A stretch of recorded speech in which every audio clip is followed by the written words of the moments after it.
get started, don't quit. And for me, the book is really a victory because I had challenges in school. Anybody in the room ever have challenges in school? Spelling, math, those were my main problems. And it was really frustrating because I loved subjects like physics and history. To share that. When I went through grade school and high school, I had challenges with, I had mentioned, math and spelling. And so short. And knowing that God knew that, and that because of that, he sent his only son to die for us, to be the ultimate sacrifice. And so knowing that, you always want to give the best that you can. And I had a dream, one of my childhood desires, my heart desire was to have a lab coat and work in a research lab.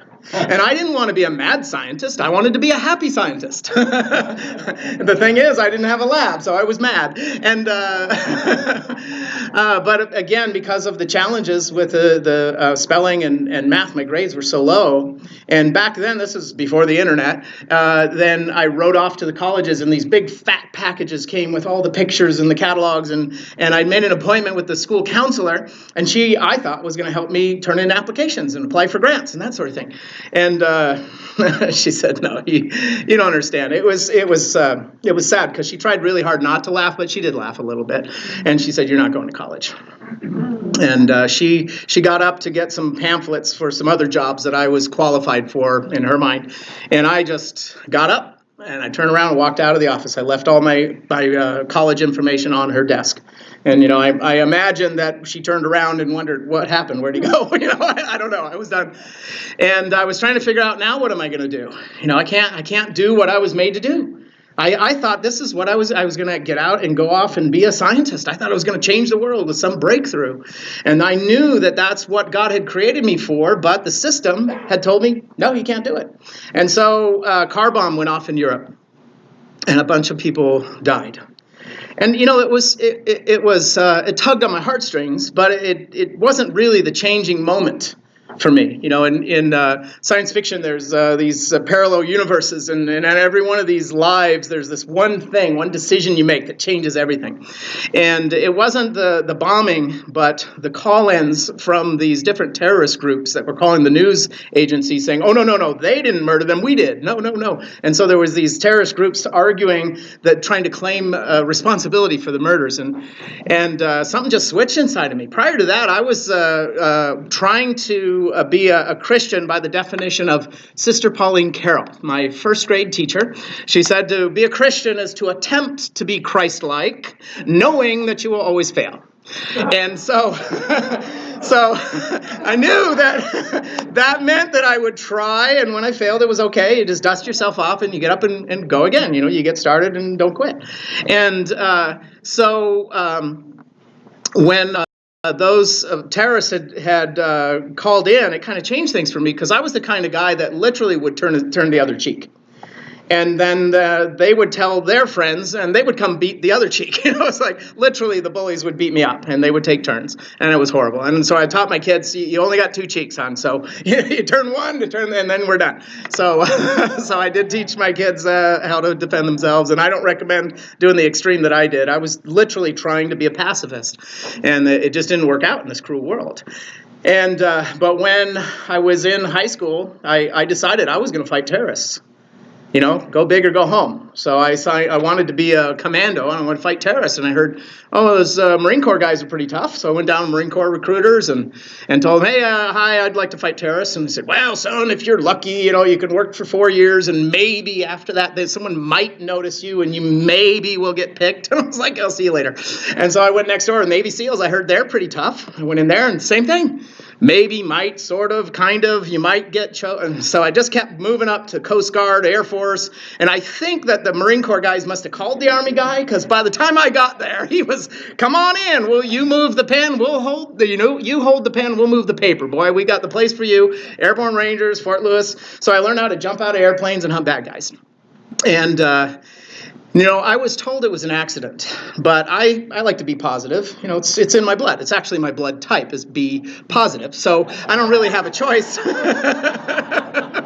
I have to, And so, I said it a successful gravity test. The parachute didn't work, but gravity did. And so somebody's parachute came underneath my parachute.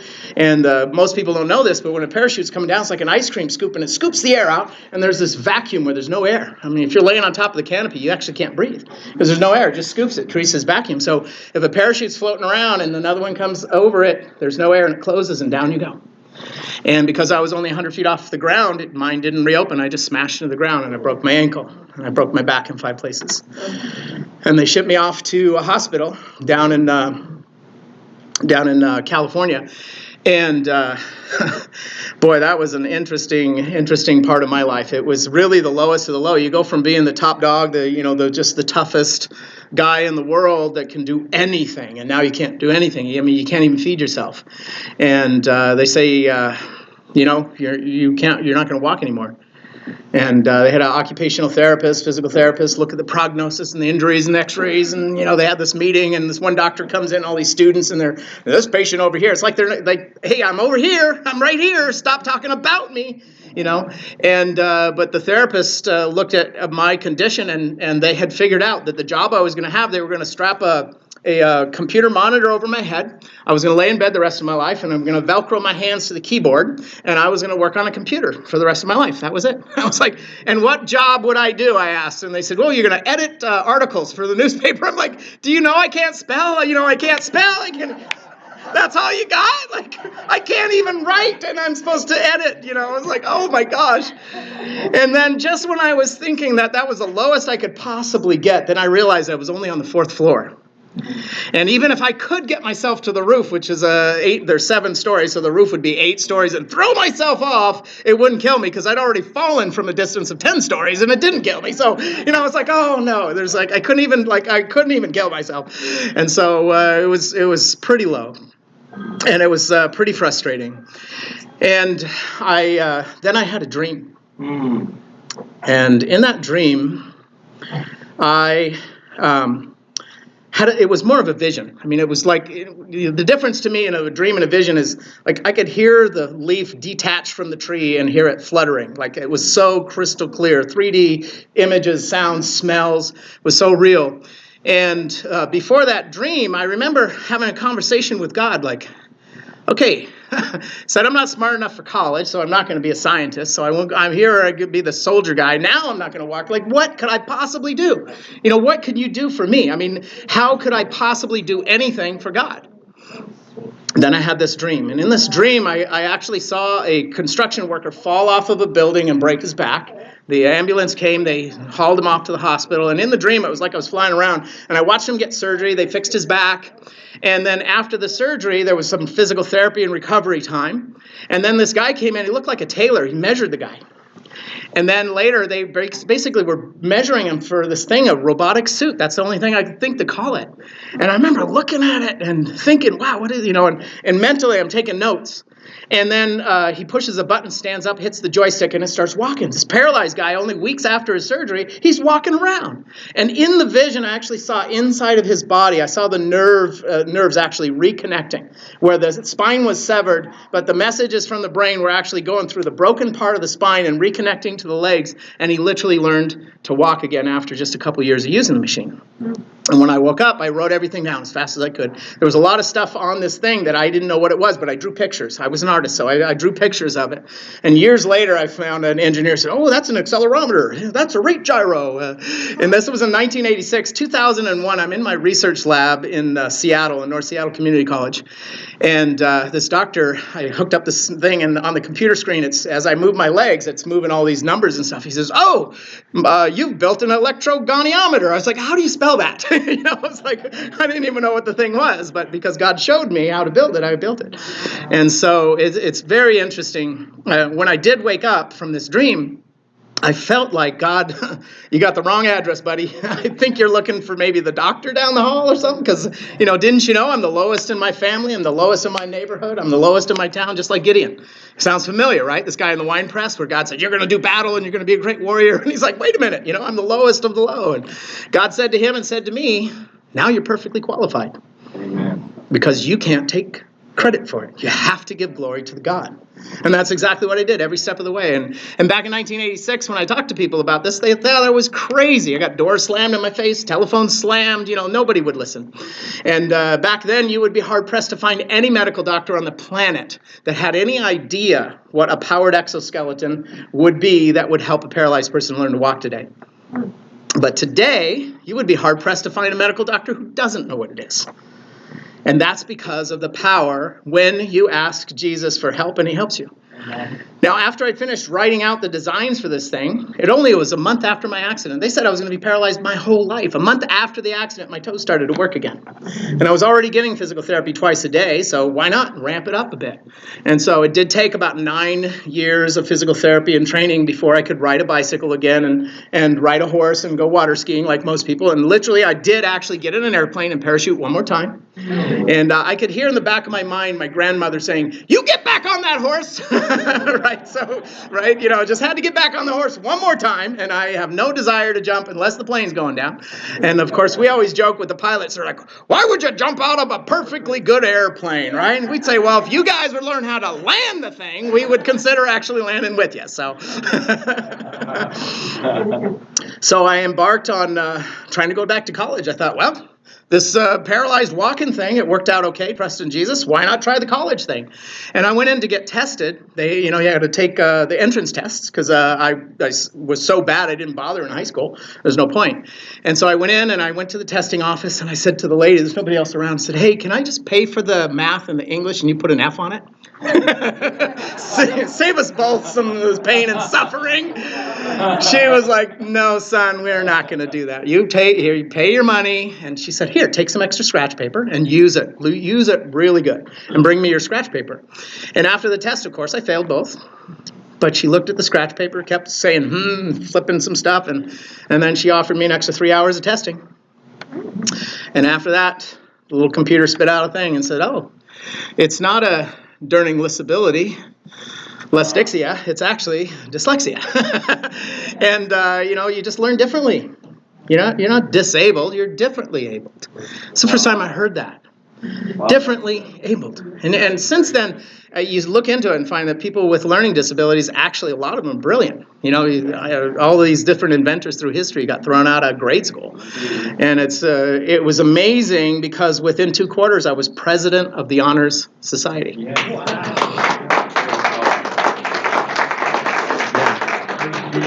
"Seek ye first the kingdom of God, and all your stuff will be okay." That's the cowboy version. I got that from Pastor Joe Knight, a cowboy out of Monroe, Washington. And man, I'll tell you what, I was so excited to get in there and go after that 4.0. And I got 3.6, and I got 1 quarter. I was on the president's list. But for most of my college career, I was on the dean's list. And I got nominated and accepted as a Mary Gates Scholar. You probably heard of Bill Gates. His mother, Mary, was a regent at the University of Washington, where I always wanted to go since I was a little kid. And there's only 4,000 Mary Gates Scholars on the planet, and I'm one of them because of God. Hallelujah. Yeah. Now, how many little boys and girls in here wanted to be an astronaut when you were a kid? Couple? Okay, all right. So I never became an astronaut, but I got to work with some because at the University of Washington, they have a NASA office, and they have a NASA space grant program I applied for and got it. And so I became a NASA Space Grant Scholar as well. And I met a couple of people that they could do these card tricks. Like they could take a deck of cards and spin it and it would float. And sometimes they could make it float for weeks. They could also float, but they had to be in space for to make it work. So yeah, so astronauts do card tricks. Look, you'll see they do floating. It's great. So anyway, but it was an honor and a privilege to work with astronauts and to become an academic, to become a scholar, to be honored. Prior to those awards, I remember my biggest challenge in trying to move my research forward was I had no credentials. Who are you? I want to say a child of living God. That's not good enough. You had to have some credentials next to you. And in addition to becoming an honors student and a scholar, and not only walking, but I decided to become an athlete. Why not? And so there's an event called the Seattle to Portland. It's 200 miles from Seattle to Portland. And you ride not a motorcycle like Trevor and some other good friends of mine, but a bicycle, human-powered bicycle. It's a 200-mile trip. It takes 2 days. And so I've done that twice now. With God's help, anything's possible. So my question to you would be, what is it that God has called you to do? What is it that is really important to you? What is your heart's desire?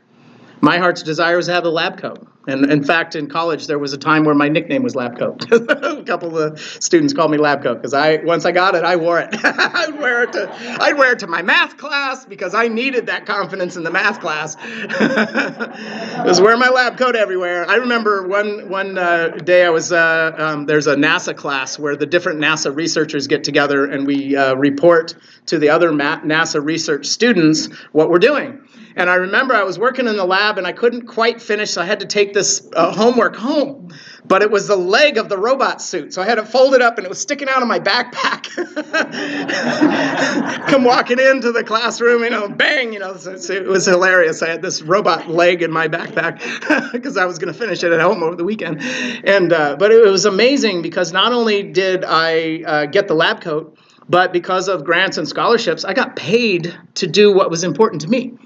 NASA actually paid me to work on my dream, the vision, this thing I call the life suit, because it's designed to give you life back.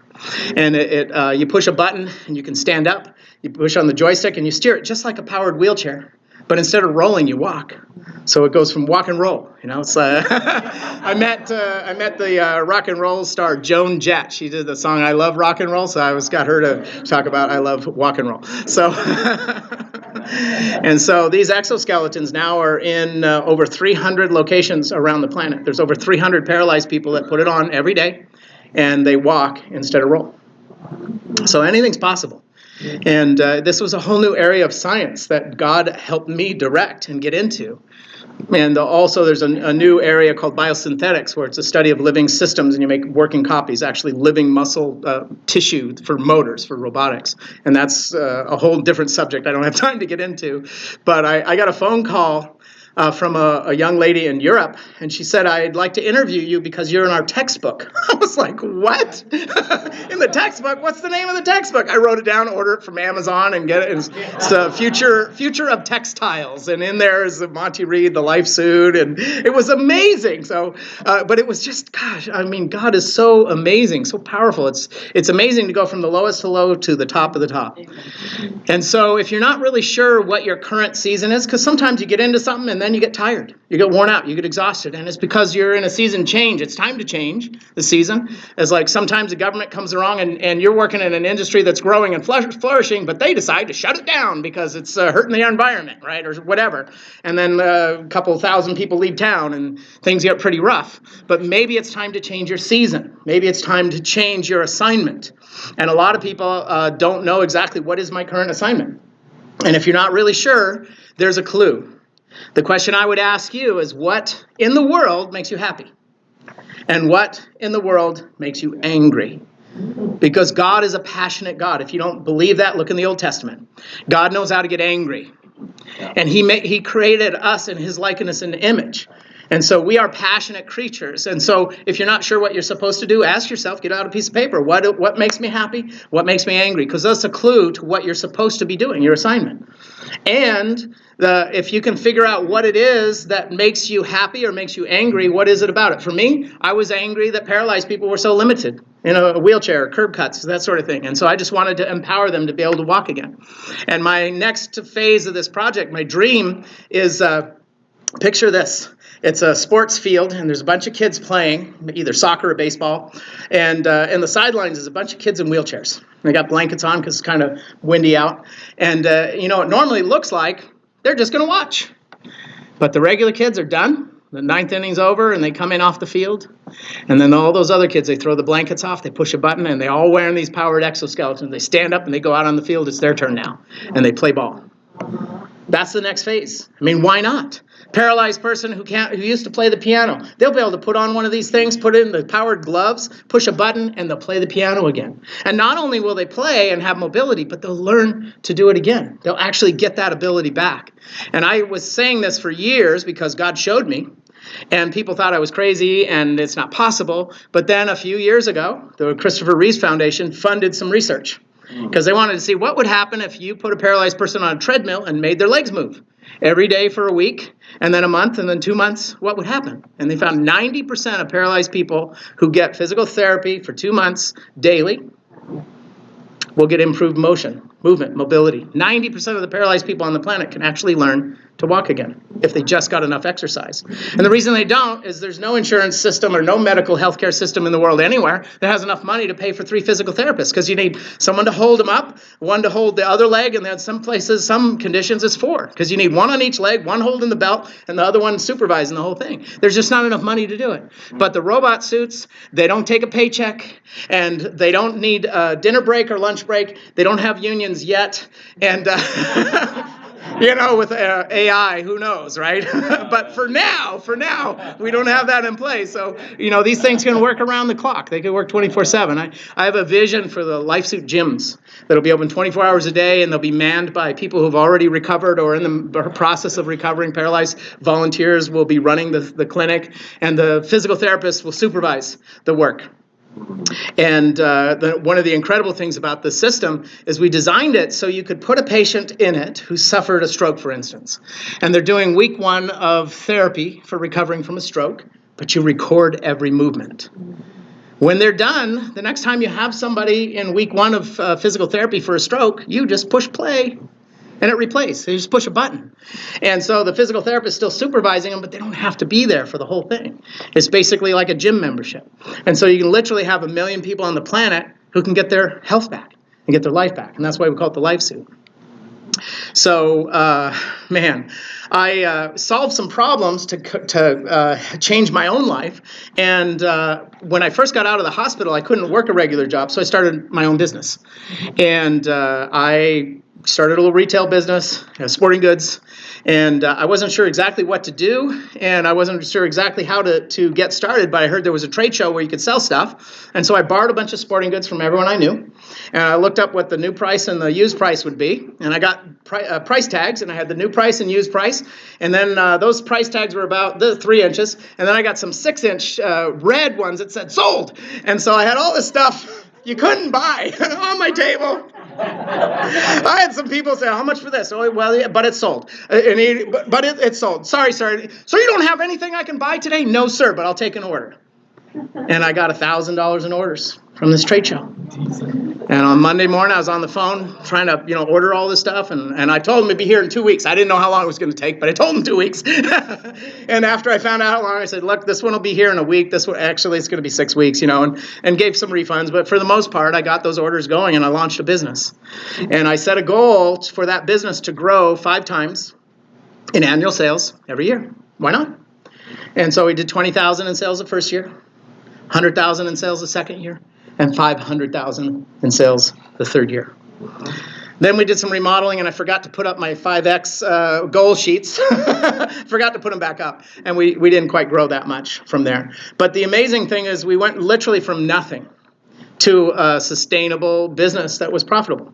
And it was fun, it was a fun business. I mean, I got out of the Army, it's like, what can I do? Well, I can shoot and camp. That's kind of, that's pretty much my skills, I wasn't like some guy that gets, trained as a radio operator or a pilot or something, And so I wasn't in any condition to be a bodyguard. So, sporting goods was it.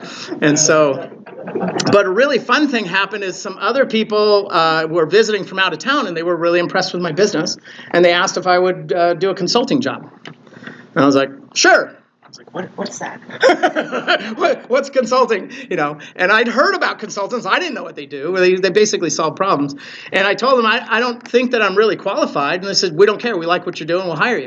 And so I take great pride in the fact that I'm a consultant, and I most often solve problems I'm not qualified to solve.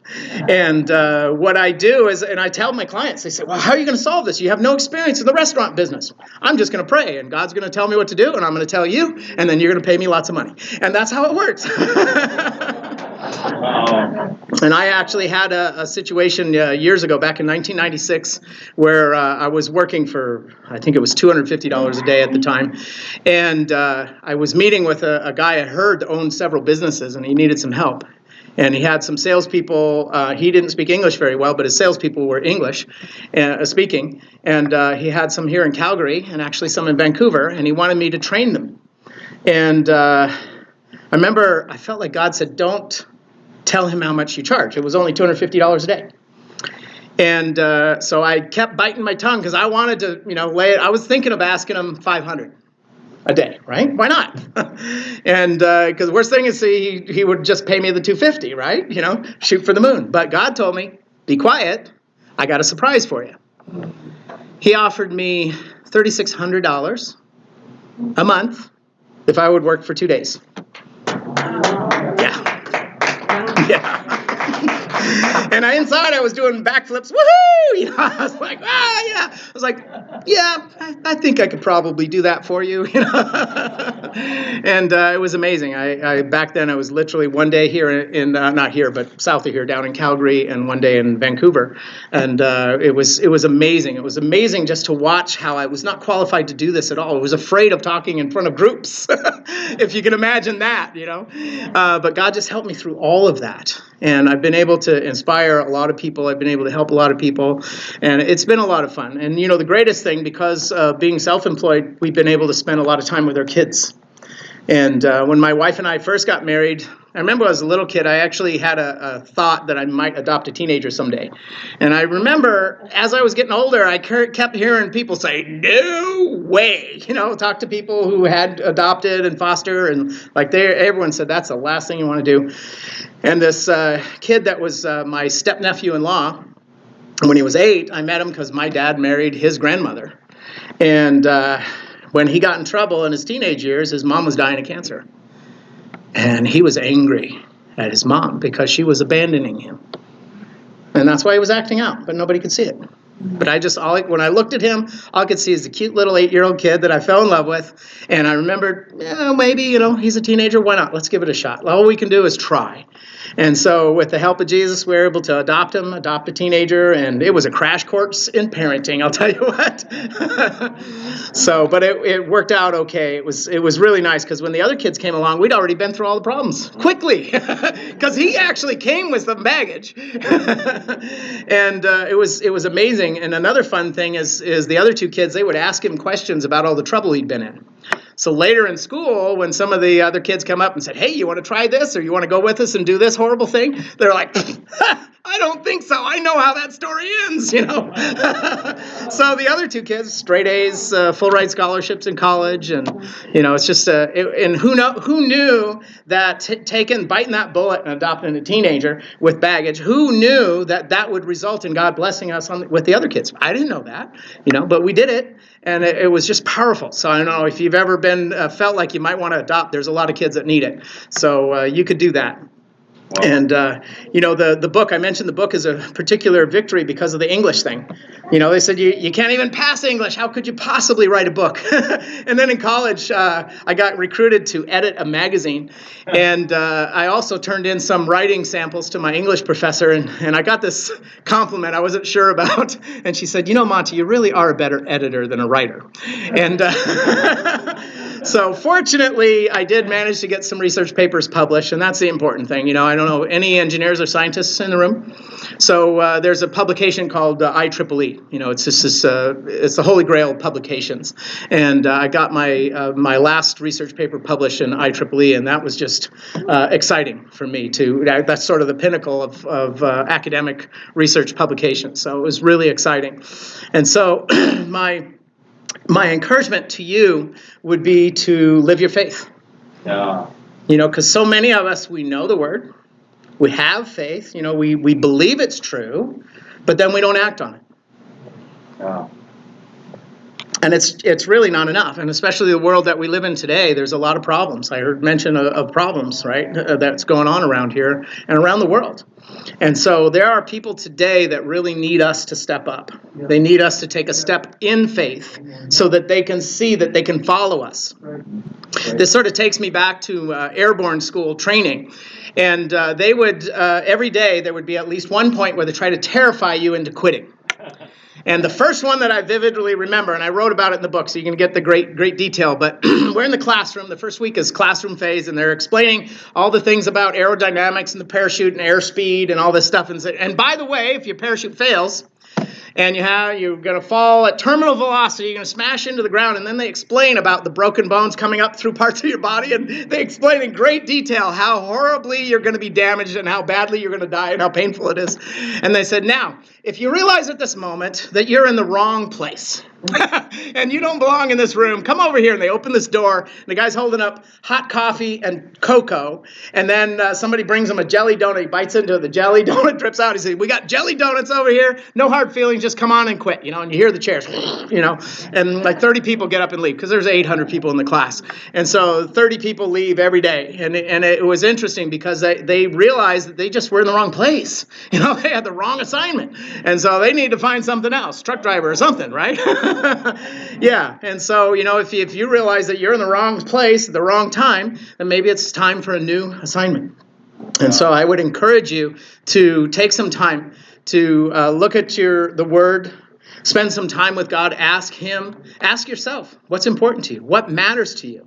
And once you decide, then you want to make a plan.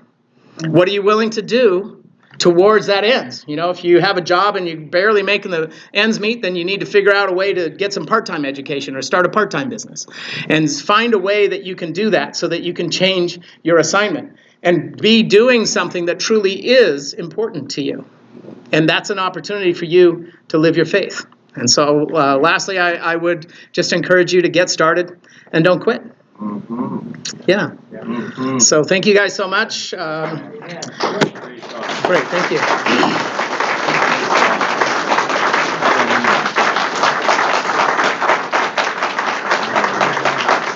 Homeward.